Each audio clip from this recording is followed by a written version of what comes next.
Ha llegado el momento de compartir relatos de terror y leyendas urbanas en la oscuridad. La leyenda de los Yalán Bequet, un sucedido del barrio Mexicanos allá en el hermosísimo estado de Chiapas. Una historia que felizmente conserva el nombre de sus protagonistas. Él se llamaba José Manuel y ella Ernestina. José Manuel recordaba haber conocido a Ernestina cuando tenía unos 11 o 12 años y la llamaba una chica sin gracia y paliducha. Siendo ya él un joven de unos 18 años, se ausentó de la antigua capital de Chiapas durante 5 años y al volver se encontró que aquella muchacha que él llamaba Flacucha se había convertido en una espléndida mujer. Nada más verla, José Manuel se quedó prendado y no dejó de pensar en ella. Comenzó a asediarla y hubo 2 circunstancias que lo animaron más a luchar por conseguir el amor de aquella gentil morena. La primera fue que le informaron que no tenía novio, ya que era una mujer muy seria. La segunda, y quizá la más importante, era que a pesar de lo inabordable que parecía ser Ernestina, había demostrado cierta tendencia a interesarse por el propio José Manuel. Él comenzó a escribirle cartas y poemas para enamorarla. En un principio ella se resistía, sin embargo, poco a poco fue cediendo y además respondía a esas cartas.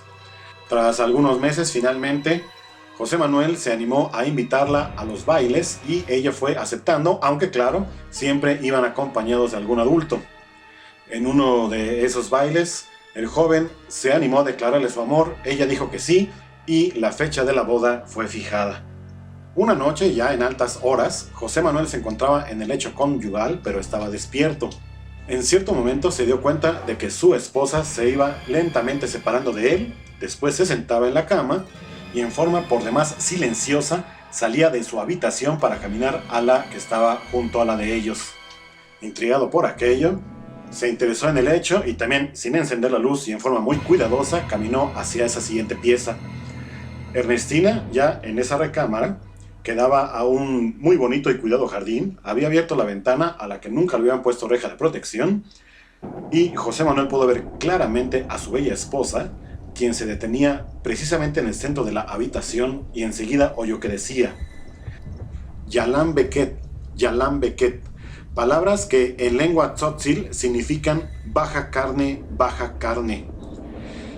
Y en esos momentos, con los ojos desorbitados por el asombro y el terror, José Manuel presenció una escena espantosa, pues obedeciendo al conjuro diabólico que acababa Ernestina de pronunciar, la carne del cuerpo de la bella mujer se fue desprendiendo lentamente hasta quedar formando una rueda de color rojizo en el suelo, en tanto que el esqueleto permanecía inmóvil y de pie.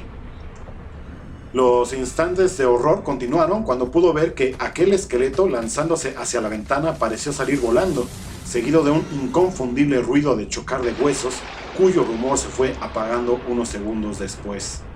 José Manuel, además de haber presenciado la increíble separación de carne y huesos del cuerpo de la mujer que amaba, sentía haberla perdido para siempre ante los increíbles y diabólicos conocimientos que ésta tenía y llevaba a la práctica. Pasaron horas y horas en que no supo de sí mismo, pero cuando ya estaba por amanecer, hubo algo que lo sacó repentinamente de su abstracción: el terrorífico chocar de los huesos del esqueleto que volvía a su morada.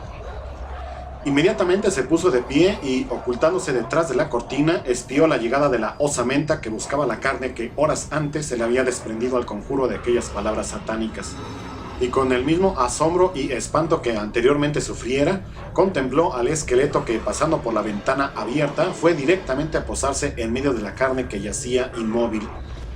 Este, al momento de pararse en aquella masa en la que únicamente había lugar para sus pies, con voz ronca y cavernosa claramente dijo: Muyán Bequet, Muyán Bequet, palabras que en tzotzil significan sube carne, sube carne. Y entonces se produjo el movimiento de aquella masa informe, pues la carne, obedeciendo la extraña orden, fue cubriendo al esqueleto hasta quedar formado nuevamente el juvenil cuerpo de Ernestina. Apenas había ocurrido esta reciente transformación y ya José Manuel estaba abandonando el lugar en que presenciara toda la macabra escena. Rápidamente se fue a su cama y, acostándose sin perder ni un segundo, aparentó encontrarse completamente dormido. Sin embargo, en realidad no podía conciliar el sueño.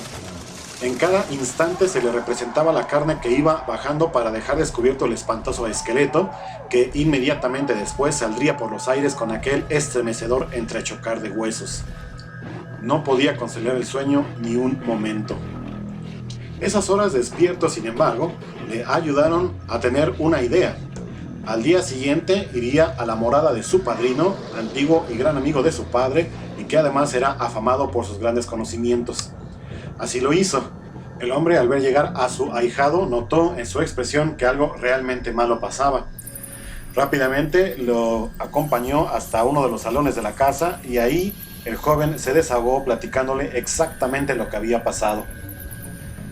El padrino se sintió preocupado y le dio instrucciones sobre lo que tenía que comprar en un mercado para después completar un ritual nocturno ante esa terrorífica situación. Una vez que tenía todo, se encaminó a casa, sin embargo caminó lo más lento posible, no quería llegar. Una vez que lo hizo, pensó que lo mejor era tratar de disimular y estar lo mejor que pudiera con su esposa, como lo hacía todos los días. Así, al llegar, estaba muy cerca la hora de comer, se sentaron juntos a consumir los alimentos, pero José Manuel pretextó que se sentía mal por una gripa y se retiró. Llegada la hora de dormir, una vez más y con visible fuerza de voluntad, se acostó junto al juvenil y tentador cuerpo de su bella esposa, pero que ya había dejado de tener el gran atractivo que sobre él ejerciera durante varios meses. Con la preocupación que lo embargaba, más las instrucciones de su sabio padrino, era imposible que lograra dormir. Así fue transcurriendo el tiempo con desesperante lentitud. El vetusto reloj público que trajeran los dominicos encabezados por Fray Bartolomé de las Casas sonaba sonoramente las horas y en la quietud provinciana de aquellas noches sus campanadas se extendían a gran distancia. Apenas se habían perdido aquellos sonidos a lo lejos cuando Ernestina abandonó el lecho conyugal. José Manuel esperó apenas unos segundos y, empezando cautelosamente a caminar, se dirigió al cuarto en que sufría aquellas horribles transformaciones su guapa y joven mujer. Pudo llegar a tiempo todavía para escuchar aquella voz ronca y cavernosa, muy diferente a la voz normal de la hermosa mujer, que diciendo las palabras cabalísticas comenzó a desprenderse la carne de su escultural cuerpo. Aquel hombre nuevamente cayó en un mar de confusión y de dolor. La mujer salió volando con ese entrechocar de huesos tan desagradable y después cayó el silencio. José Manuel echó a correr por las cosas que había comprado para el ritual, las tomó, subió de inmediato a su recámara y, penetrando en el cuarto en que yacía la masa de carne humana que el esqueleto dejaba abandonada al hacer sus recorridos nocturnos, abriendo el paquete con las compras que realizara en la mañana, retiró una botella que contenía 1 litro de vinagre y una bolsa de papel en la que pusieron sal perfectamente bien molida.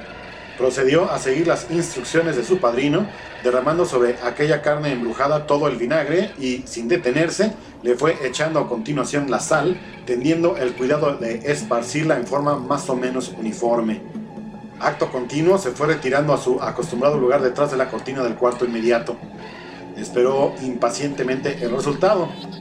Una vez más iban pasando con desesperante lentitud las horas hasta que, cuando ya estaba a punto de comenzar a amanecer, le llegó a los oídos un rumor que, al acentuarse instantes después, reconoció que era el característico sonido de los huesos.